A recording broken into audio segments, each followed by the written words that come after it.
Hello everyone, কেমন আছো তোমরা সবাই? আশা করছি তোমরা সকলে সুস্থ আছো, ভালো আছো, আর আমিও ভালো আছি। তো আজকে চলে এসেছি হচ্ছে একটা রেসিপি নিয়ে, তো সয়াবিনের ঝাল। তো কীভাবে সয়াবিনের ঝালটা আমি বানাই সেটাই তোমাদের সঙ্গে শেয়ার করব। তো মেন লাগবে হচ্ছে সয়াবিন। তো এখানে দেখো আমি সয়াবিন ভেজিয়ে তুলে নিয়েছি, আর দুটো মতো পেঁয়াজ কুচি, আর একটা হচ্ছে টমেটোর কুচি। আর এখানে দেখো 5 টুকরো মতো রসুন আর কয়েক টুকরো আদার টুকরো নিয়েছি।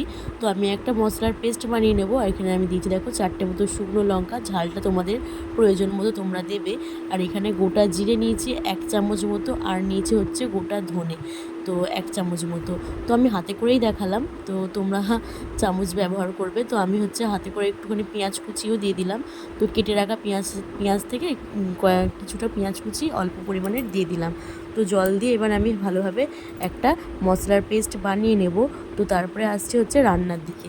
তো চলো, এদিকে হচ্ছে আমি কড়াই বসিয়ে দিয়েছি গ্যাসে। তো কড়াই হচ্ছে গরম হয়ে গেছে। এবার আমি সয়াবিনগুলো ভালোভাবে ভেজে নেব। তো সয়াবিনগুলো ভালোভাবে ভেজে নেওয়ার আগে আমাকে এর ভেতরে হচ্ছে নুন আর হচ্ছে হলুদ দিতে হবে। তো হলুদটা আমি দিয়ে দিলাম। তো এবার নুনও দিয়ে দিচ্ছি। তো নুন হলুদ দিয়ে ভালোভাবে লাল লাল করে আমি ভেজে নেব। তো আমার তেলটা একটু কম হয়ে গেছিলো, তো যার জন্য আমি তেলটা একটু দিয়ে দিলাম সয়াবিনে। তো দিয়ে আমি হচ্ছে ভালোভাবে ভেজে নিচ্ছি। তো আমার সয়াবিন ভাজা কমপ্লিট। এবার আমি তুলে নিলাম। তো তুলে নেওয়ার পর এর মধ্যে দেব হচ্ছে ফোড়নে। তো একটু তেল দিয়ে দিলাম হচ্ছে ফোড়নে হচ্ছে গোটা জিরে আর একটা শুকনো লঙ্কা। তো ভালোভাবে ফোড়নটা হয়ে গেলে এর মধ্যে দিয়ে দেবো আমি হচ্ছে পেঁয়াজ কুচি। তো চলো আমি কীভাবে রান্নাটা করছি তোমরা দেখতে থাকো।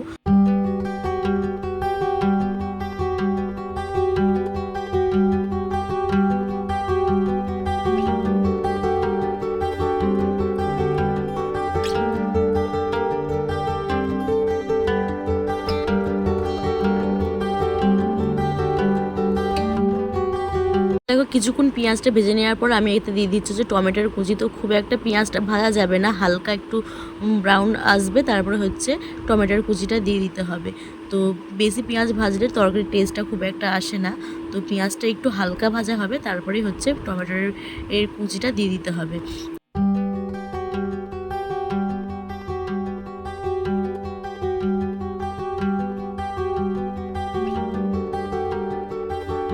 তো পেঁয়াজের সঙ্গে টমেটোটা হালকা ভেজে নেওয়ার পরে এবার যেই মশলার পেস্টটা আমি করে রেখেছিলাম, তো সেই মশলার পেস্টটা আমি এতে দিয়ে দিচ্ছি।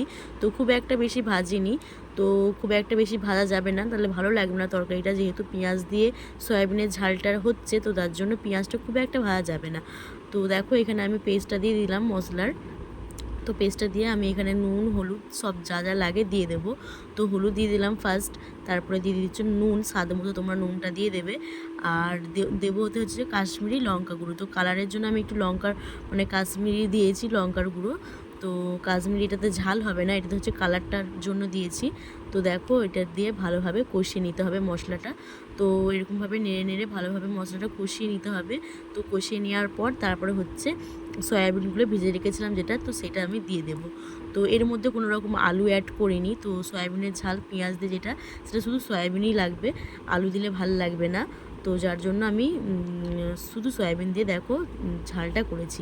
তো ভালোভাবে সয়াবিনটা কষিয়ে নিয়ে আমি গ্যাসের ওভেনটা লো ফ্লেমে রেখে একটুখানি চাপা দিয়ে রাখবো কিছুক্ষণের জন্য। তো কিছুক্ষণ পর হচ্ছে চাপাটা খুলে আমি এর মধ্যে জল অ্যাড করব।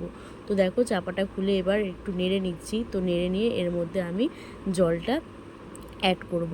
তো প্রয়োজন মতো জল যতটুকুনি লাগবে ততটুকুনিই দেবো। তো যেহেতু আলু নেই এর মধ্যে, তো জলটা একটু বুঝে শুনে দিতে হবে, যতটা তোমাদের লাগবে ততটাই তোমরা দেবে।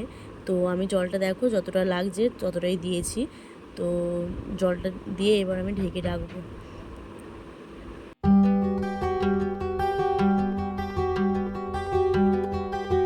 এই যে হচ্ছে আমি ঢাকাটা খুলে নিচ্ছি, আমাদের সয়াবিনের ঝাল পুরোপুরি রেডি হয়ে গেছে। এবার আমি হচ্ছে একটা প্লেটে হচ্ছে তুলে নেব।